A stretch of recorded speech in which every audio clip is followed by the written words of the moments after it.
Shalom, puji Tuhan. Selamat pagi, salam sejahtera bagi kita semua. Kembali kita dihimpunkan oleh Tuhan. Kita melihat akan firman Tuhan yang diperdengarkan pada saat pagi hari ini. Kita akan dengarkan firman Tuhan. Kita sudah berada pada pembahasan yang terakhir tentang sangkakala.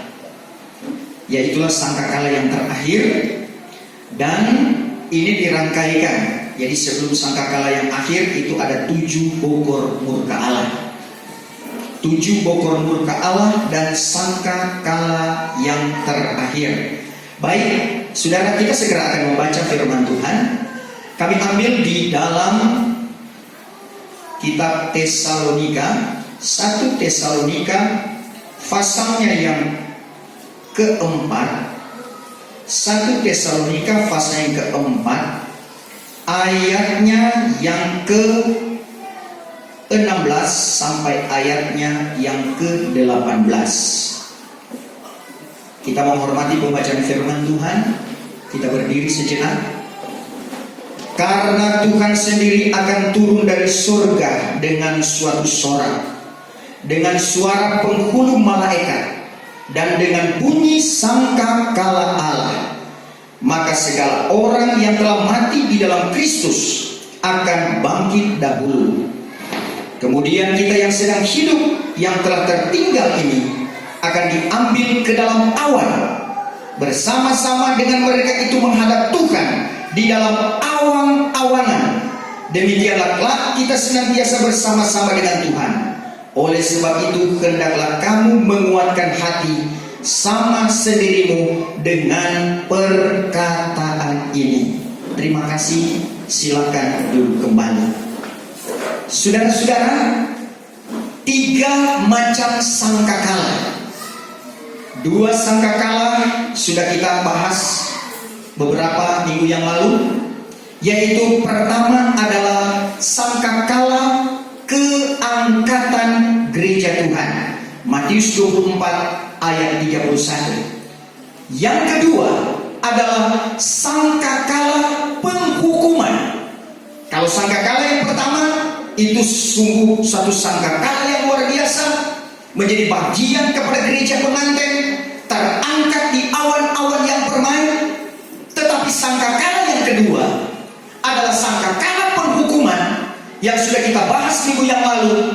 Itulah 7 sangkakala yang akan terjadi pada zaman antikris, yang memang itu dinyatakan oleh firman Tuhan harus menjadi bagian benih gereja yang tertinggal. Kalau sangkakala yang pertama itu adalah pada meterai yang ke-6 dalam Wahyu pasal yang ke-6, maka sangkakala yang kedua itu adalah pada meterai yang ke-7 pada Wahyu pasal yang ke-8. Itulah sangkakala penghukuman. Maka sangkakala yang ketiga, yang disebut dengan sangkakala yang akhir, itu ketika berakhirnya zaman antikris di meterai yang ke-7. Maka di sana ada kebangkitan yang disebut dengan kebangkitan yang pertama. Saudara-saudara yang kekasih, ini adalah sangkakala kebangkitan yang pertama yang akan membawa gereja Tuhan untuk menuju ke awan-awan sekejap dan menuju ke awan-awanan. Saudara, bagaimana hal ini bisa terjadi? Yang pasti, firman Tuhan menyatakan bahwa ada kebangkitan yang pertama, ada kebangkitan yang kedua. Kalau kebangkitan yang pertama itu adalah berlaku sesudah zaman antikris, kebangkitan yang kedua itu adalah berlaku sesudah 1000 tahun masa damai. Jadi urutannya, saudara-saudara, meterai yang ke-6 itu adalah keangkatan gereja Tuhan, sangkakala yang pertama. Meterai yang ke-7 dibuka dengan peniupan sangkakala penghukuman. Itu adalah meterai yang ke-7. Selesai meterai yang ke-7, maka ada peniupan sangkakala akhir, yaitulah kebangkitan orang zaman Habel sampai kepada akhir zaman. Setelah itu masuk pada 1000 tahun masa damai. Saudara-saudara, di antaranya itu memang ada peristiwa-peristiwa juga yang terjadi, termasuk itulah pesta unggas selama 75 hari. Kemudian ada 1000 tahun masa damai. Dan 1000 tahun masa damai ini diperuntukkan, pertama adalah bagi gereja pengantin dan gereja bukan pengantin yang dari zaman Habel sampai kepada akhir zaman, yang berada pada pengangkatan gereja Tuhan, dan kemudian yang berada pada kebangkitan yang pertama. Maka mereka semua akan memerintah di 1000 tahun masa damai. Siapa yang akan menjadi rakyat pada masa itu? Mereka yang lolos di zaman antikris.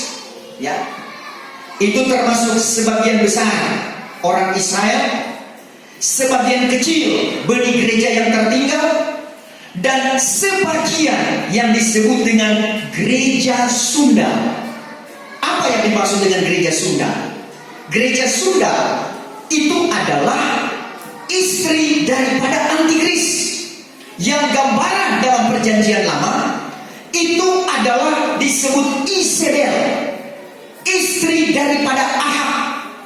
Ahab bicara tentang antikris, dan Isabel itulah yang disebut dengan gereja palsu, yang disebut dengan gereja Sunda. Seperti itulah yang dinyatakan di dalam Alkitab. Saudara-saudara, saya dan saudara, saat ini kita akan melihat kepada kebangkitan yang pertama. Kebangkitan yang pertama, seperti saya katakan tadi, itu berada sesudah zaman antikris itu selesai. Sebab itu, sebelum kebangkitan yang pertama, di mana terjadinya peniupan sangkakala. Ini bukan sangkakala seperti 7 sangkakala, itu adalah 7 sangkakala penghukuman. Tapi ini adalah sangkakala kebangkitan orang yang mati di dalam Tuhan. 1 Korintus pasal yang ke-15. Kita lihat dalam 1 Korintus pasal yang ke-15, ayat yang ke-51 sampai ayatnya yang ke-52. 1 Korintus 15 ayat 51 mulai.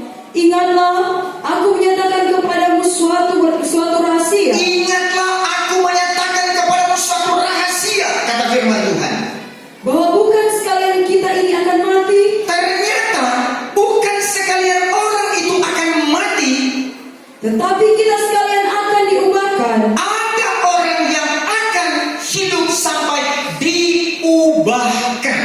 Itulah yang dari keangkatan gereja Tuhan, itulah gereja pengantin, sampai kemudian diubahkan. Nanti sebentar kita akan ikuti. Terus Ayat 52. Di dalam sesaat, di dalam sekejap mata, pada bunyi sangkakala yang akhir. pada sekejap mata, pada bunyi sangkakala yang akhir. Karena sangkakala akan berbunyi, Ketika sangkakala akan berbunyi, dan segala orang mati akan dibangkitkan. orang mati akan dibangkitkan. Itu yang disebut dengan kebangkitan pertama. Itu adalah kebangkitan orang yang mati di dalam Tuhan. Terus Dengan keadaan yang tiada akan binasa, dengan keadaan yang tiada akan binasa, dan kita ini akan diubahkan. dan kita ini akan diubahkan. Saudara-saudara sekalian, kebangkitan pertama bagi orang yang sudah mati, tapi mati di dalam Tuhan, itu sangat penting. Tapi kalau toh sampai kepada kehidupan, tidak merasakan kematian, sampai meterai yang ke-6 pada pembukaan 7 meterai dalam Wahyu 6, saudara-saudara, maka semuanya itu sama, berbahagia. Sebab itu saudara-saudara, kita akan lihat dulu tentang kata berbahagia. Saudara, kata berbahagia yang dinyatakan di dalam Daniel pasalnya yang ke-8. 12. Ayatnya yang ke-12. Daniel 12 ayat 12. Berbahagialah ia yang bernanti-nanti dan yang sampai kepada 1335 hari. Ini saudara-saudara yang menjadi pokok kebahagiaan dari gereja Tuhan, orang yang melakukan akan firman Tuhan.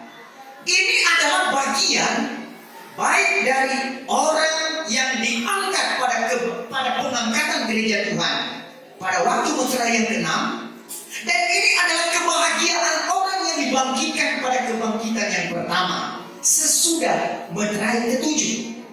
Saudara-saudara, berbahagia dia yang bernanti-nanti dan sampai kepada 1335 hari. Saudara, kebahagiaan ini pertama, Matius pasal ke-24 ayat 31, dia akan membawa gereja Tuhan diangkat ke awan-awan yang bermain. Dalam Wahyu pasal yang ke-12 dikatakan di sana 1260 hari lamanya. Itu di awan-awan. Itu adalah kebahagiaan gereja Tuhan, gereja pengantin yang merasakan pesta anak domba. Ada pesta anak domba, ada pesta perkawinan anak domba. Itu adalah kejadian yang berbeda. Pesta anak domba itu adalah di awan-awan yang bermain bersama dengan Tuhan 1260 hari lamanya. Tetapi dalam 1 Tesalonika 4 ayat 13 sampai 17 berkata, kita dibawa bukan cuma di awan-awan, tetapi juga sampai ke awan-awanan. Haleluya saudara. Jadi dari awan-awan dia masih menuju lagi ke awan-awanan. Nah, di awan-awan sudah ditentukan 1260 hari. Ini kebahagiaan yang luar biasa. Mau dengan kebahagiaan itu saudara? Sementara di bumi terjadi Meterai yang ke-7.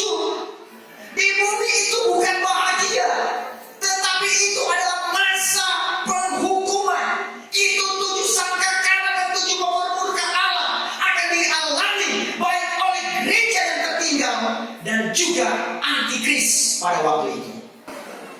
Saudara-saudara, 7 sangkakala itu dirasakan oleh lebih kepada bagi gereja yang tertinggal. Tapi 7 bogor murka Allah itu semua, bahkan antikris sekalipun, maka dia akan merasakan bagaimana hebatnya penghukuman itu yang akan terjadi pada ujung Meterai yang ke-7. Saudara-saudara, berbahagia yang kita nanti-nanti, yang 1335 hari. Bagian pertama sudah diketahui. Amin. Berapa? Di awal-awal 1260 hari. Berarti kalau 1335 hari dikurangi 1260 hari, berapa itu? 75 hari. Itulah 1260 hari di awal-awal dan 75 hari di awang-awangan, sesuai dengan 1 Tesalonika 4 ayat 13 sampai 17. Saudara-saudara, itu artinya apa? Bahwa ketika gereja Tuhan dikatakan dalam 1 Tesalonika 4 tadi, bahwa adapun kita yang hidup sampai kepada kedatangan Tuhan, artinya orang yang sampai kepada keangkatan gereja Tuhan, itu tidak akan mendahului orang yang sudah mati di dalam Tuhan untuk menuju ke awang-awangan surga. Sekali lagi diterangkan di dalam 1 Tesalonika 4 bahwa orang yang hidup sampai kepada kedatangan Tuhan, itu artinya orang yang hidup sampai pada Meterai ke-6, itulah keangkatan gereja Tuhan.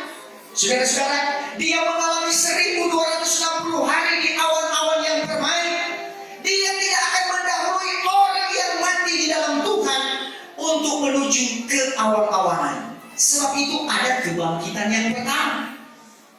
Kebangkitan yang pertama itu adalah sesuatu sesudah zaman antikris. Sama, 1260 hari ini awan-awan itu sama.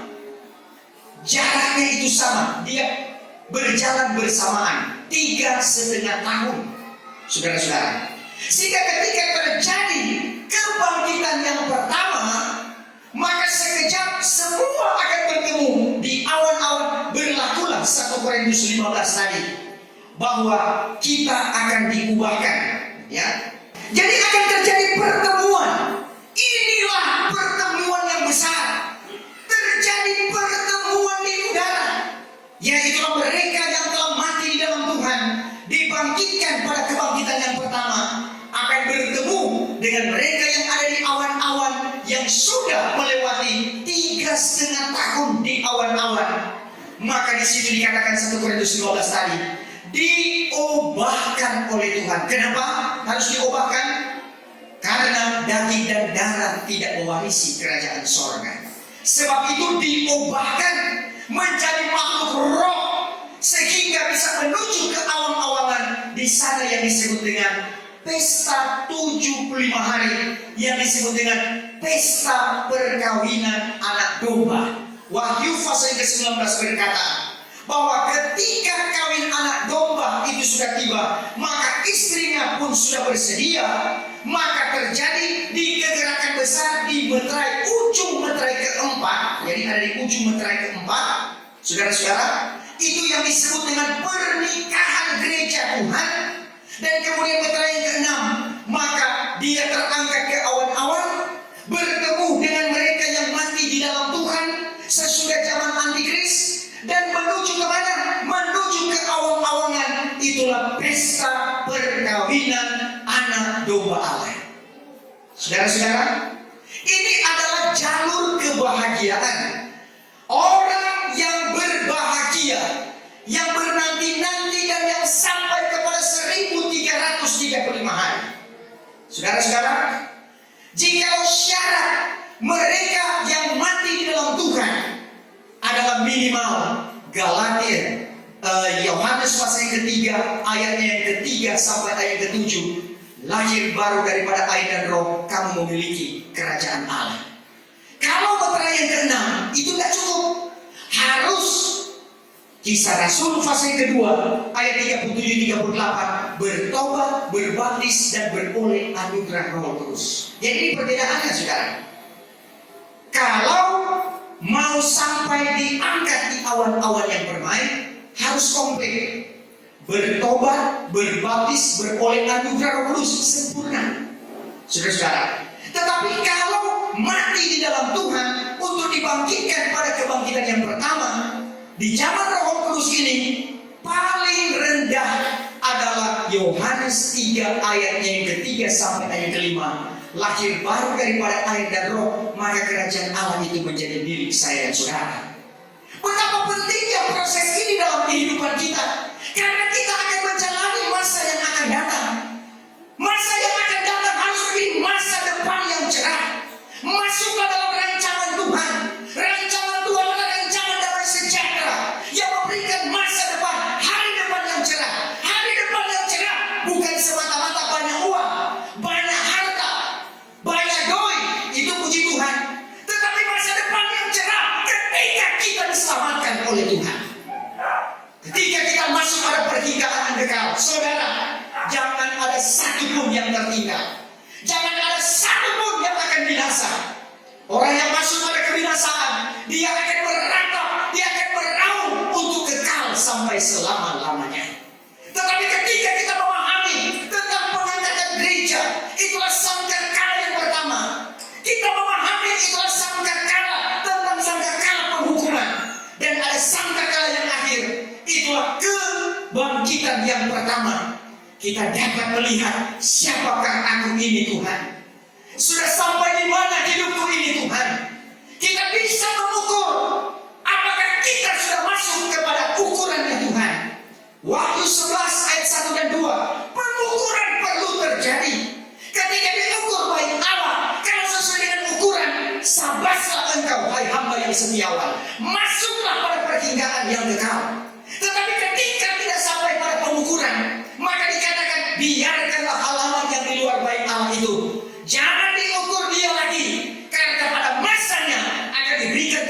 Sodom binasa dan negeri yang kudus itu akan dipijak selama 42 bulan lamanya, atau 3,5 tahun lamanya, atau disebut dengan satu masa ditambah 2 masa ditambah setengah masa lamanya, itulah 3,5 tahun.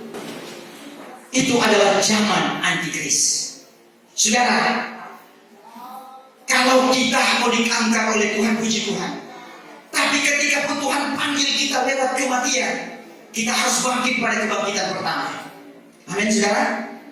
Dan pada hal-hal seperti ini, itu sangat-sangat presisi. Tuhan tunjukkan bagaimana rohani saya dan saudara. Yang di dalamnya ada ilmu pasti, tidak ada ilmu kira-kira. Kalau saya buat ini kira-kira saya selamat, tidak pakai begitu surga. Saudara-saudara, surga adalah ilmu pasti. Kalau 1 tambah 2 tidak ada, kira-kira 2,999 dan harus 3 tepat. Kalau melakukan firman Tuhan pasti selamat, tidak melakukan firman Tuhan pasti penghukuman. Itu kepastian.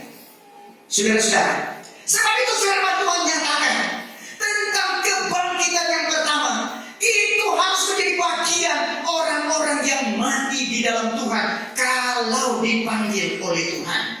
Ada persiapan di dalam kehidupannya, saudara-saudara.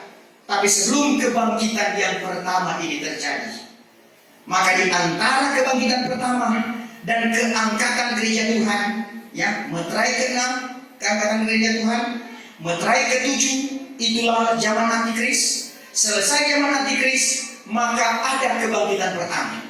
Di antara keangkatan gereja Tuhan dan kebangkitan yang pertama, maka disinilah 7 sangkakala dan 7 bokor murka Allah.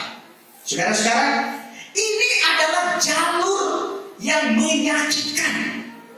Kalau tadi Daniel pasal ke-12 ayat 12, berbahagia dia yang ada di awan-awan dan awang-awangan 1335 hari, itu jalur kebahagiaan, itu jalur sorak kemenangan, itu jalur kelepasan. Oh, haleluya.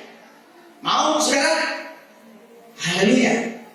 Tetapi yang sangat-sangat membuat orang bukan cuma bersusah, merana, siksa, itu adalah kalau dia masuk jalur bawah. Kalau tadi jalur atas, ini jalur bawah. Apa yang disebut? Masih dalam kitab Daniel. Daniel 12 ayat 11. Daniel 12 ayat 11. Maka adapun masa persembahan yang sehari-hari itu dijauhkan dan alamat kerusakan itu didirikan, yaitu akan 1290 hari. Saudara, ini dalam kitab Daniel ini adalah menunjukkan tentang peristiwa yang akan terjadi pada akhir zaman. Karena kitab Daniel pasalnya yang ke-7 sampai Daniel pasal ke-12 itu menceritakan tentang rahasia akhir zaman yang sangat bersesuaian dengan kitab Wahyu.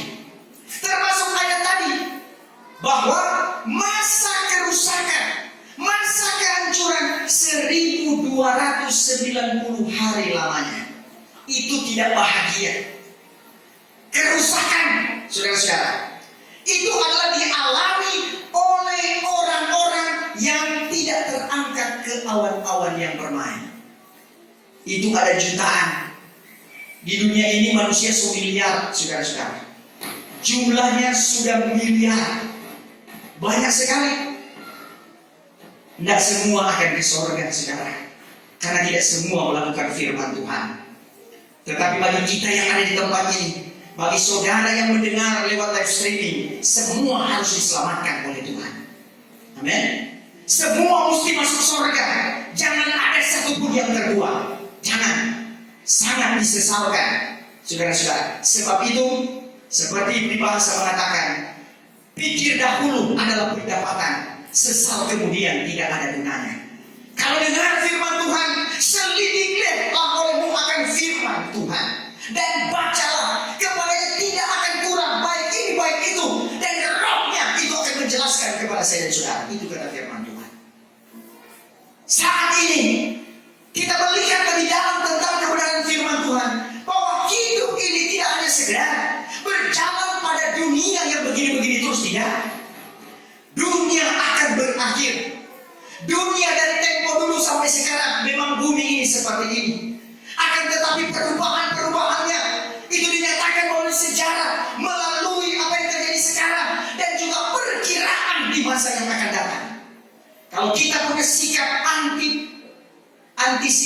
saudara-saudara, mengantisipasi, artinya memperkirakan apa yang akan terjadi ke depan. Tapi kalau dalam firman Tuhan tak kira-kira. Firman Tuhan menunjukkan kepada kita kepastian. Sebab itu perjalanan kita harus berjalan penuh dengan kepastian. Saudara-saudara, ketaatan kita adalah baik, kebaikan kita adalah benar.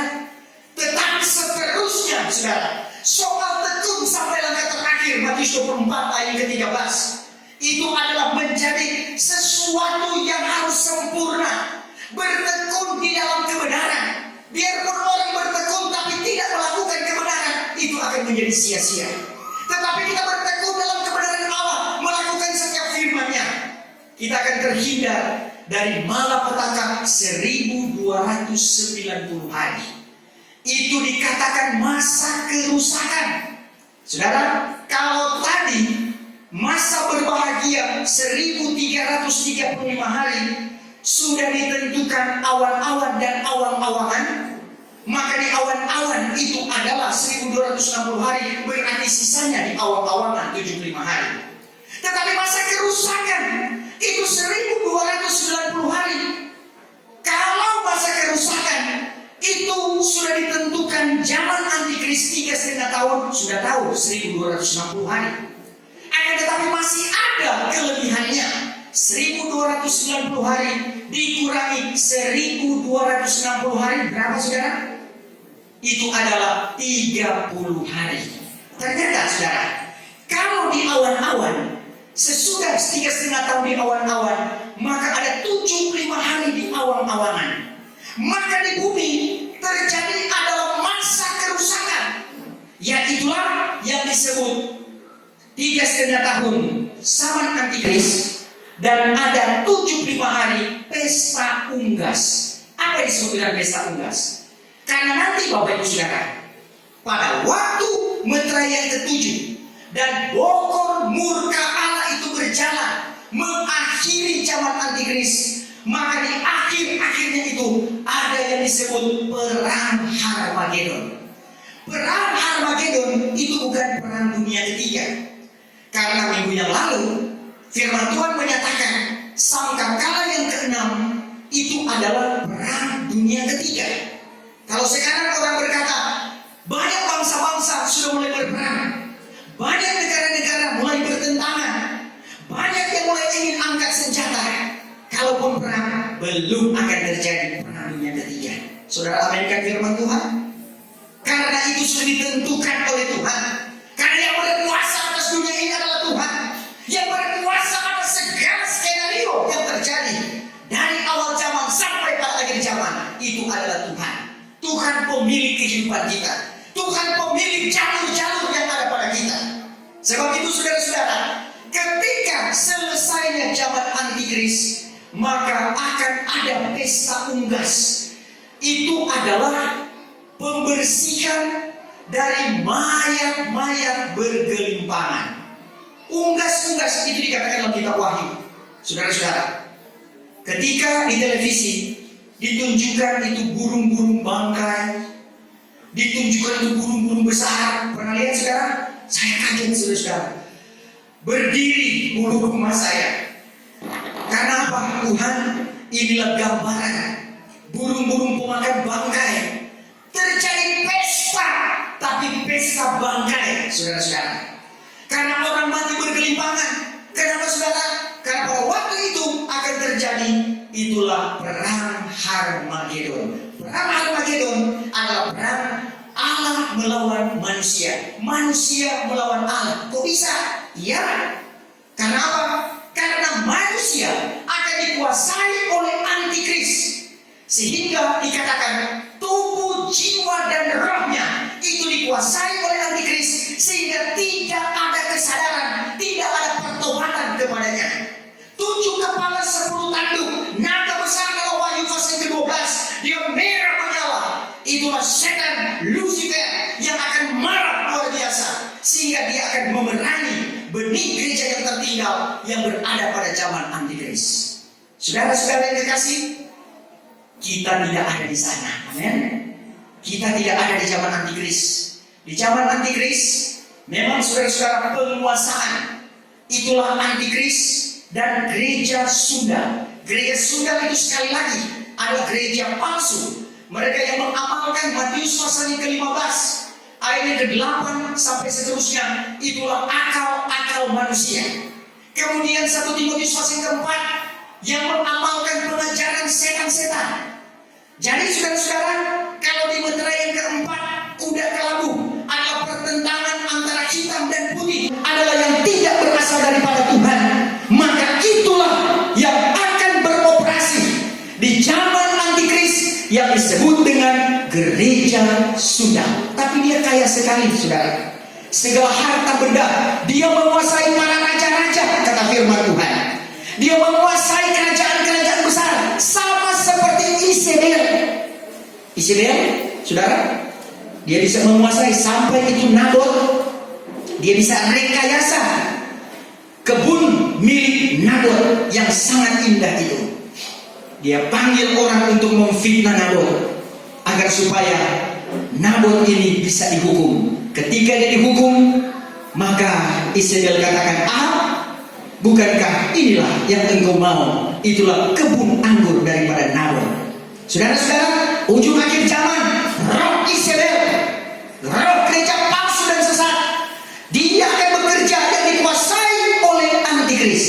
Saudara, kalau kepada Tuhan itu ada Tritunggal Allah, Bapa, Anak, dan Roh Kudus. Iblis meniru. Dia tiru bahwa Bapa dia tiru dengan Lucifer, Anak dia tiru dengan antikris, oknum antikris yang akan beroperasi 3,5 tahun di zaman antikris.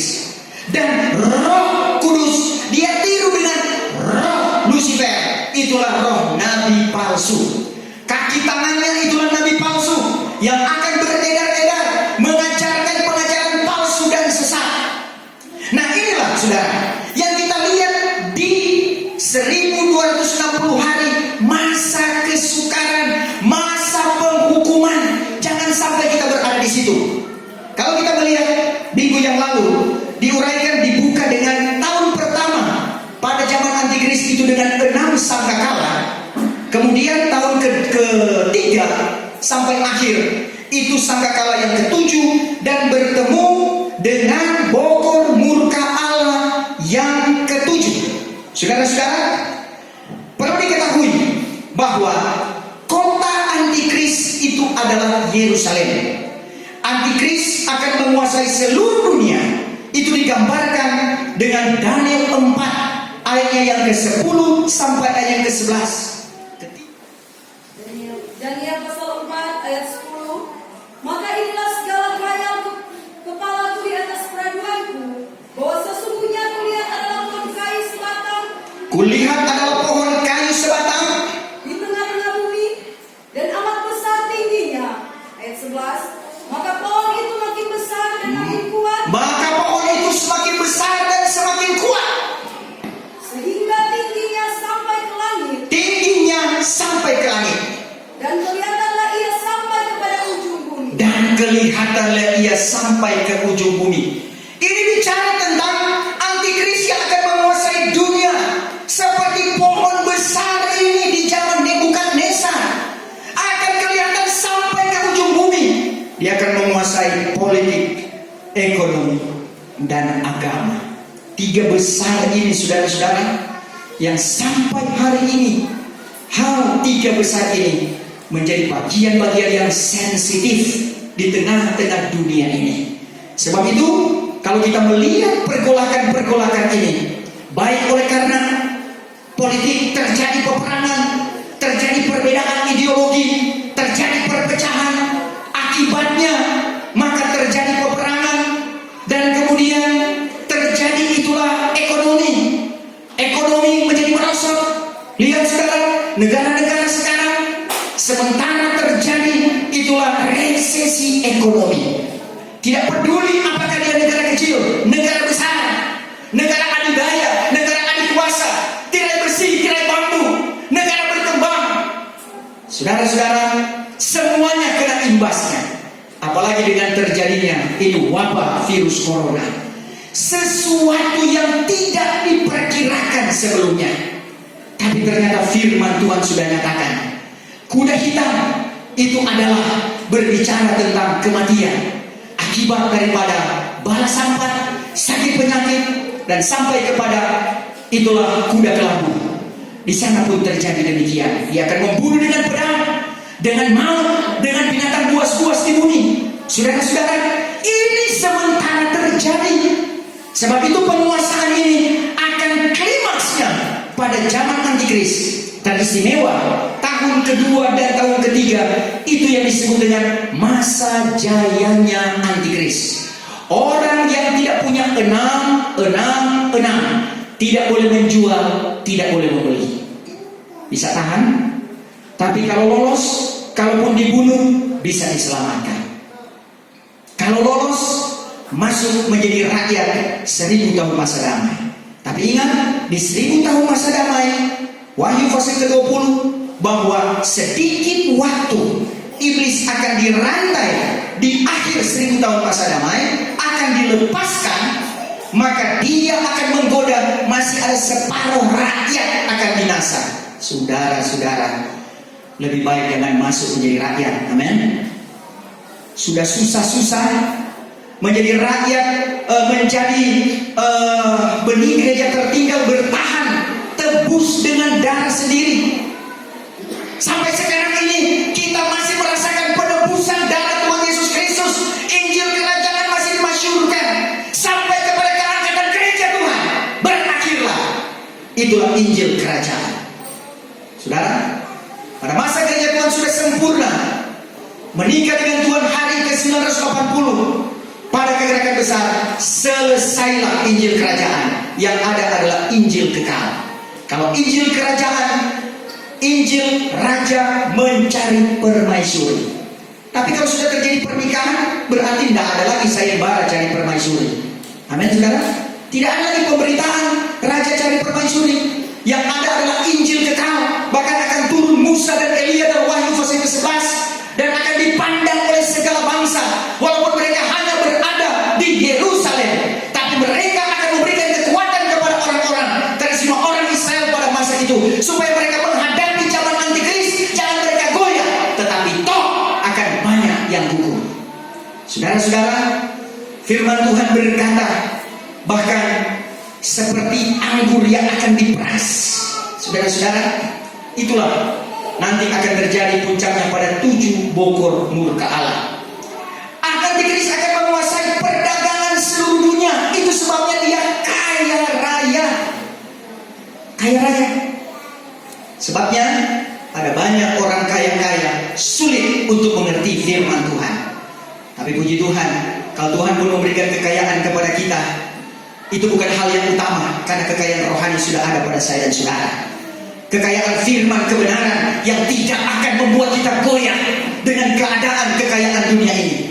Kekayaan dunia kalau salah dipakai, maka itu akan menghambat, bahkan membawa gereja Tuhan kepada kebinasaan, menghambat untuk menuju ke surga, bahkan menghantar kepada kebinasaan. Tapi kalau orang kaya jasmani, kaya rohani, puji Tuhan, dia akan dibawa oleh Tuhan kepada rencana yang ajaib-ajaib.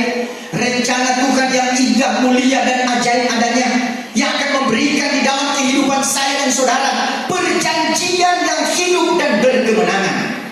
Saudara-saudara, ketika firman Tuhan katakan penguasaan ini akan terjadi, maka yang disebut dengan gereja palsu yang mengikuti Antikris, itu yang disebut dengan permaisuri Antikris, yang diibaratkan dengan Isabel, yang disebut dengan gereja Sunda. Maka saudara-saudara, dia akan menguasai raja-raja, dan dia akan menguasai gereja yang tertiga di 4 penjuru alam. Tidak main-main saudara-saudara. Sampai pada akhirnya ketika 7 bokor murka Allah dicurahkan. Saudara, 7 sangkakala diminta oleh Musa, 7 bokor murka Allah diminta oleh Elia. Saudara, kalau Musa dikenal dengan kepemimpinan yang halus, lemah lembut, itu kalau Musa. Tapi kalau Elia Dia dikenal dengan seorang nabi yang begitu keras. Bahkan Isabel pun dia templak, saudara-saudara. Itulah Elia. Pada masa itu 7 bokor murka Allah itu adalah bokor yang sangat dahsyat. Ya, 7 bokor murka Allah adalah bokor yang sangat dahsyat. Kita lihat saudara-saudara sekilas saja tentang 7 bokor murka Allah. Bokor murka Allah yang pertama itu adalah Wahyu pasalnya yang ke-16 ayatnya yang kedua. Itu dikatakan di sana akan timbul bisul pada seluruh manusia yang bertanda 666. Awalnya ketika masa kejayaan antikris dipegangnya ekonomi dan semuanya, maka yang bertanda 666 itu tidak boleh menjual, tidak boleh membeli, kecuali jadi kalau tidak ada 666, kecuali kalau dicap 666, maka dia boleh menjual, boleh membeli. Dia dilayani oleh kerajaan antikris. Ini mendunia. Saudara, gambaran apa yang bisa digambarkan pada akhir zaman ini tentang penguasaan dunia? Saudara-saudara, kita melihat bahwa sekarang ini berorganisasi itu adalah penyatuan-penyatuan. Berbangsa negara itu penyatuan-penyatuan. Persekutuan antar negara pun itu adalah penyatuan-penyatuan. Ya. Bahkan persekutuan-persekutuan pertahanan itu adalah penyatuan-penyatuan. Ada NATO, ya. Ada kalau di pihak Soviet dulu itu ada Pakta Warsawa. Ada masyarakat ekonomi Eropa. Jadi kita lihat mulai penyatuan-penyatuan. Mulai ada penyatuan mata uang, ya. Sekarang Eropa euro, ya, mata uang Eropa. Bahkan bukan hal yang mustahil. Kawasan-kawasan beberapa negara ke depan akan menjadi penyatuan-penyatuan ekonomi, ya, penyatuan-penyatuan politik, mempersatukan persepsi, persatukan itulah ideologi yang nanti pada puncaknya itu adalah pada sangkakala yang kenal ketika di Sungai Vera itu membelah antara timur dan barat. Di timur ada 2 malaikat yang masih terikat. Itulah Cina dan Rusia. Di barat ada 2 yang masih terikat, yaitu Amerika dan Inggris. Keempatnya ini dibatasi oleh Sungai Vera antara timur dan barat. Tapi nanti kemudian saudara, pada 7 bokor murka Allah, maka yang dinyatakan adalah pertama, sudah kita baca tadi, bagaimana orang yang memiliki 666 itu akan dihantam dengan apa saudara-saudara? Dengan seperti kanker yang ganas. Jadi setiap bokor itu ada 7 hari. Saudara bisa baca di dalam ayat-ayat tersebut. Jadi masing-masing pencurahan bokor itu 7 hari. Berarti kalau 7 hari 7 bokor berarti 7 kali 7 hari. Berapa hari saudara? 49 hari. Tetapi itu adalah bala yang dinyatakan memang pada khususnya adalah kepada kerajaan antikris. Makanya dihantam. Dan pada waktu itu memang ada sekian banyak, itulah yang disebut dengan gereja Sundal ini akan bertobat. Akan berlaku Wahyu 18 ayat yang keempat. Jadi Wahyu 18 ayat 4 ini berlakunya pada zaman antikris. Coba kita baca Wahyu 18 ayat 4. Wahyu 18 ayat 4. Lalu aku dengar suatu suara yang lain pula dari langit berkata, keluarlah daripadanya, hai kaumku, supaya jangan kamu terbabit di dalam segala dosanya. Keluarlah kamu, hai kaumku, supaya kamu jangan terbabit dengan dosanya. Dan jangan kamu sama kena segala balanya. Karena balanya itu bala yang sangat menyiksa. 7 bokor murka Allah. Maka keluarlah kamu. Lewat pemberitaan Musa dan Elia, ada banyak yang bertobat. Walaupun harus tebus dengan darah sendiri, disiksa dan sebagainya. Tetapi sudah begitulah. Saudara, itu penyiksaannya melebihi perikemanusiaan rasa. Tidak ada lagi rasa perikemanusiaan. melebihi daripada segala tantangan, cobaan, rintangan, sangat jauh berbeda. Seberat-beratnya apa yang dialami saya dan saudara, masih jauh lebih berat ketika 7 sangkakala, apalagi 7 bokor murka Allah. Yang kedua, jadi kalau yang pertama ini, dia itu penyakit seperti kanker yang ganas. Saudara, itu kalau melihat orang yang kanker ganas sudah sangat mengerikan, ya. Itu kalau di Mesir dulu ada persamaan. Dalam Keluaran 9 ayat yang ke-8 itu tulah yang ke-6, ya. Tulah yang ke-6 itu penyakit puru, ya, penyakit puru di Mesir. Itu sama. Tetapi ini lebih dahsyat, lebih hebat, lebih luar biasa. Kemudian yang kedua yaitu di dalam Wahyu pasal yang ke-16 ayat yang ke-3, laut menjadi darah dan matilah semua yang bernyawa di laut. Jadi saudara-saudara, semua air laut itu akan menjadi darah, dan seperti darah orang mati, seperti darah manusia yang busuk, dan kemudian itu akan menjadi racun sehingga semua yang bernyawa dalam laut akan mati. Kerajaan antikris betul-betul dihantam. Tetapi orang yang dipersiapkan untuk menuju kepada menjadi rakyat distributor masa damai, maka mereka ada perlindungan Tuhan. Saudara-saudara, yang ketiga, kita reli-reli saja.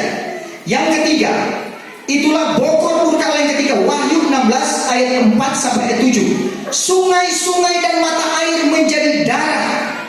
Saudara-saudara, sungai-sungai itu menjadi darah, semua air jadi darah. Apalagi yang mau diminum? Tetapi apa boleh buat? Karena manusia harus minum, dia akan minum darah, dia akan kebiasaan minum seperti itu. Itulah hari murkanya Tuhan. Itu sama ketika gambaran yang Tuhan buat yang ada di Mesir, itulah tulah yang pertama. Ketika sungai jadi darah, itu dalam Keluaran pasalnya yang ke-7 ayatnya yang ke-17. Bagaimana sungai Nil itu dia jadi darah, orang tidak bisa minum. Tetapi pada masa bokor murka Allah, harus minum. Kalau tidak minum pasti mati. Saudara-saudara, mau minum darah saudara? Jangan. Makanya hidup ini pun, Kisah Rasul pasalnya yang ke berapa? 15 atau 5? Ya 15. Manusia tidak boleh makan darah. Amin. Karena itu nyawa adanya. Siapa yang masih suka makan babi campur darah, dosa itu saudara-saudara. Makan pangi campur darah, dosa itu saudara-saudara. Makan binatang mati darah tertahan, tidak boleh. Saudara-saudara, makan makanan dipersembahkan kepada berhala, tidak boleh. Sudah dibawa di kubur-kubur. Saudara-saudara, ada buah-buahan, daging dan sebagainya, sudah dipersembahkan kepada orang yang sudah mati, itu kepada berhala. Tidak boleh dimakan. Orang Kristen tidak boleh makan seperti itu. Haleluya saudara. Apalagi pakai jampi-jampi. Untuk makanan-makanan dipakai jampi-jampi, tidak boleh. Orang percaya tidak boleh dengan hal yang demikian. Termasuk darah. Jangan saudara. Tidak boleh. Karena itu adalah nyawa adanya. Saudara paham tentang firman Tuhan? Mau melakukan firman Tuhan? Terserah, kalau mau coba-coba boleh. Tetapi ada akibatnya. Karena memang itu Kisah Rasul pasal 15. Ya, tidak boleh. Biar itu sedapnya cuma sampai di sini. Tapi seterusnya itu adalah dosa dan kesalahan adanya. Dipersembahkan kepada berhala dan yang lain-lainnya. Kemudian yang selanjutnya, yang keempat, bokor murka Allah yang keempat, Wahyu 16 ayat 89. Matahari berkuasa menghanguskan manusia dengan api. Bayangkan saudara, manusia dihanguskan dengan api. Matahari tapi tidak mati. Berarti siksa. Jika di sangkakala yang kelima, ya, yang sudah kita bahas, di sana ada 150 hari atau 5 bulan lamanya tidak ada ada kematian, yang ada hanyalah siksa, disiksakan oleh antikris. Tapi dalam bokor murka Allah, di sana matahari menghanguskan tapi tidak mati. Pernah dengar saudara tentang ketika ozon itu, lapisan ozon itu, dia sudah mulai terbuka. Pernah terjadi di India, bahkan negara-negara yang lain. Karena derajat panasnya sudah sekian, banyak manusia yang mati. Karena apa? Karena kehilangan cairan tubuh. Manusia persentase terbesar di dalam tubuh adalah air. Saudara yang dikasih, ini adalah bagian kehidupan manusia yang harus melihat bahwa air itu adalah sangat penting. Tetapi pada waktu itu matahari akan menghanguskan, bukan cuma seperti terbukanya ozon seperti yang dialami oleh negara-negara lain, akan tetapi lebih parah daripada hal itu. Dia menghanguskan akan tapi tidak mematikan, hanya menyiksakan adanya. Jangan di situ saudara. Sedangkan baru dihanguskan seperti itu, orang sudah bergigit-gigit, orang sudah tersiksa, dan kemudian orang mulai menghujat nama Tuhan. Kenapa mereka tidak datang lari kepada Tuhan? Karena itulah yang tadi, tubuh, jiwa, dan rohnya sudah dikuasai oleh antikris, sehingga mereka tidak mau untuk bertobat kepada Tuhan. Menghujat Tuhan banyak, lebih menghujat Tuhan, lebih mereka merasakan penghukuman itu. Yang kelima, saudara-saudara, yang kelima adalah di dalam Wahyu 16 ayat 10 sampai 11. Kerajaan antikris menjadi gelap dan menggigit lidah mereka masing-masing. Saudara, kegelapan yang menyiksa sampai lidah itu digigit. Biasanya kalau orang gigit lidah karena rasa apa, saudara? Biasanya itu kemampuan dari merasakan sesuatu itu sudah lebih, saudara-saudara. Sampai lidah itu digigit, terasa sukar. Pada waktu itu gelap yang pekat. Itu saudara-saudara kita tidak bisa menyamakan dengan pada waktu malam. Kalau pada waktu malam orang masih bisa berjalan karena masih ada pantulan cahaya, bintang ataupun bulan, ya, ataupun lampu-lampu masih bisa. Tetapi pada masa ini bokor murka Allah ini terjadi, itu pun akan terjadi seperti di Mesir, yaitu tulah yang ke-9 dalam Keluaran 10 ayat yang ke-21. Itu mirip, saudara-saudara. Jadi pernah terjadi dan akan terjadi hal yang lebih hebat pada masa kerajaan antikris. Itu memang akan terjadi demikian. Yang keenam, yaitulah Sungai Efrat. Wahyu 16 ayat 12 sampai 16. Sungai Efrat atau Sungai Ferat menjadi kering dan persiapan perang Harmagedon. Ini saudara perhatikan baik-baik. Pada pencurahan bokor murka Allah yang ke-6, di sana terjadi persiapan kedatangan Tuhan Yesus Kristus yang kedua kali dan perang Harmagedon. Persiapannya terjadi, saudara-saudara. Itu adalah bagian-bagiannya Sungai Ferat jadi kering. Sungai Ferat itu, dia itu adalah tempat lalu lintas ekonomi yang ramai pada zaman antikris. Sehingga saudara-saudara, ketika dia itu menjadi kering, maka tentunya perdagangan itu tidak ada lagi. Kemudian raja-raja di bumi akan berkumpul di sekitar Sungai Ferat tersebut untuk melawan Tuhan Yesus Kristus. Itu yang disebut dengan nantinya pada perang Harmagedon. Mereka akan kehausan karena Sungai Ferat itu menjadi kering. Saudara, ketika mereka kehausan, tidak ada yang bisa diminum, maka terjadilah bunuh-bunuhan. Untuk apa? Meminum darah manusia. Karena hausnya adalah haus yang luar biasa. Bukan seperti haus yang kita tahan. Saudara, yang masih kita bisa bertahan, puasa 1 hari, puasa 2 hari, puasa 3 hari, bahkan berhari-hari. Bukan haus seperti itu, tetapi ini haus yang luar biasa sampai menginginkan darah manusia untuk diminum. Saudara-saudara, jangan sampai kita berada pada masa itu. Orang yang ada pada masa itu apakah dia yang akan membunuh untuk meminum darah, atau dia yang akan dibelah untuk diminum darahnya. Itu adalah tempat raja-raja di bumi yang akan berada di sekitar sungai Efrat. Mereka akan kehausan dan sungai Efrat menjadi kering. Mereka akan bunuh-bunuhan. Kemudian tersedialah jalan bagi raja dari sebelah matahari hidup, kata kita Wahyu. Ya, di dalam pembukaan rahasia 7 bokor murka Allah ini di dalam Wahyu pasalnya yang ke-16.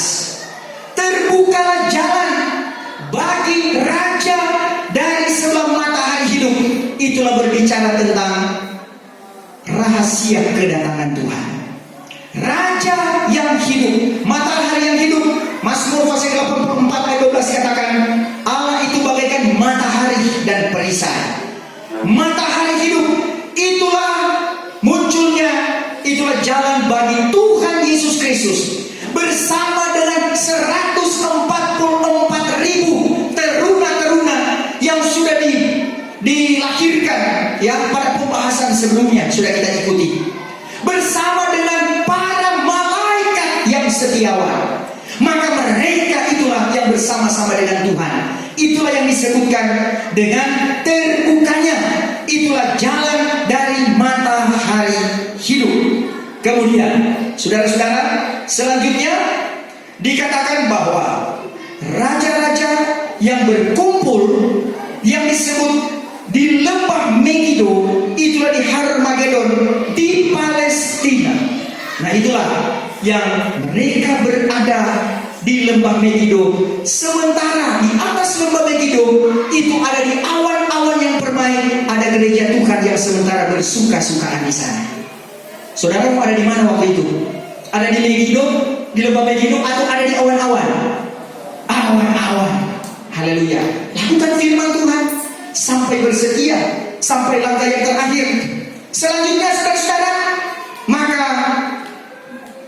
pada akhirnya itu akan terjadi perang Harmagedon. Perang Harmagedon itu adalah perang antara manusia melawan Allah. Tadi kami katakan, apakah ada orang yang mau demikian? Ya, kalau sudah dikuasai oleh roh antikris, dia akan melawan Allah. Sekarang saja banyak orang Kristen, orang bergereja mulai bersungut-sungut kepada Tuhan. Itu adalah bagian dari mulai melawan Allah, saudara-saudara. Mulai bersungut-sungut mungkin dalam hal-hal kecil. Dia mulai maju, ngambek, saudara-saudara. Tidak mau lagi untuk hal rohani, karena mungkin Tuhan belum jawab doanya. Itu mulai kecil-kecilan, mulai melawan Allah. Tuhan sudah katakan berhimpun bersama. Tuhan sudah katakan beribadah. Roti dan air anggur diberkati, penyakit dilalukan. Tetapi melawan akan firman Tuhan, semua itu pasti akan ada bagiannya. Akan tetapi yang paling memprihatinkan adalah ketika berada pada zaman antikris ini dengan 7 bokor murka Allah, akhirnya sampai kepada bokor yang ke-7, Wahyu 16 ayat 17 sampai 21, semuanya sudah genap. Kilat, guru, gempa bumi dahsyat, maka terbelahlah kota besar itu menjadi 3 bagian, dan runtuhlah kota-kotanya, dan semua pulau hilang lenyap, dan tidak ditemukan lagi.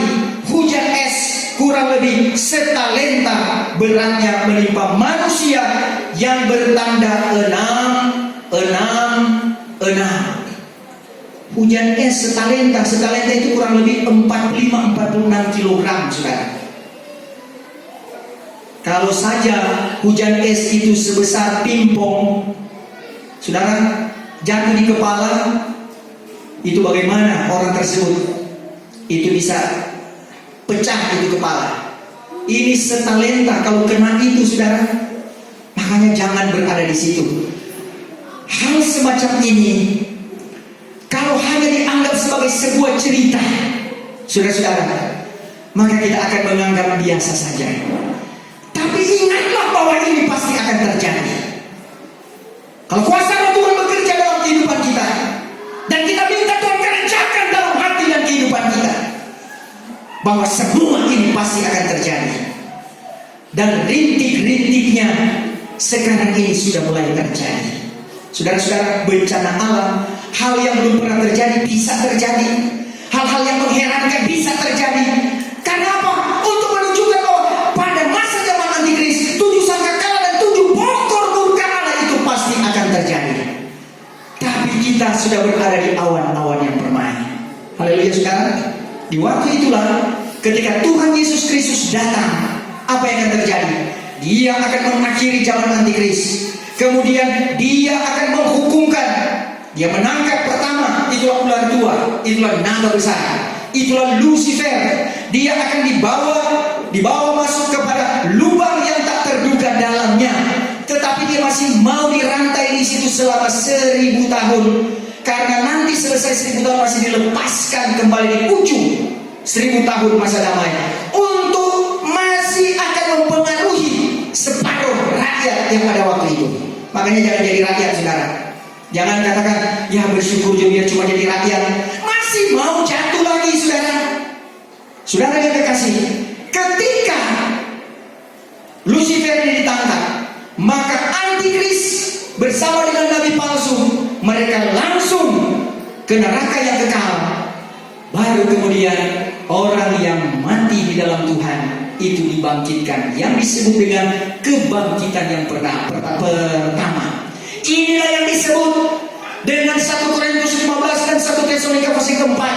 Ketika tiup sangkakala yang akhir, maka orang-orang pilihannya itu akan dibangkitkan, akan diobatkan bersama-sama dengan mereka di awan-awan, menuju ke awal-awalan pesta 75 hari. Akan memerintah bersama dengan Tuhan Yesus Kristus 1000 tahun masa damai. Saudara-saudara, memerintah 5 tahun saja dalam dunia ini, pengorbanannya luar biasa, jutaan sampai miliar, cuma 5 tahun. Bahkan sekarang nggak sampai 5 tahun untuk periode ini, saudara-saudara, yang nantinya akan pemilihan lagi. Saudara-saudara, banyak pengorbanan. Tetapi kalau kita masuk 1000 tahun masa damai, 1000 tahun, berapa kali 5 tahun itu saudara? Berapa periode itu? Carilah 1000 tahun masa damai itu. Tapi jadi pemerintah, jangan jadi rakyat. Karena orang jadi pemerintah, dia akan mulus sampai kepada Yerusalem baru turun dari sorga, kota 4 persegi. Saudara-saudara, 2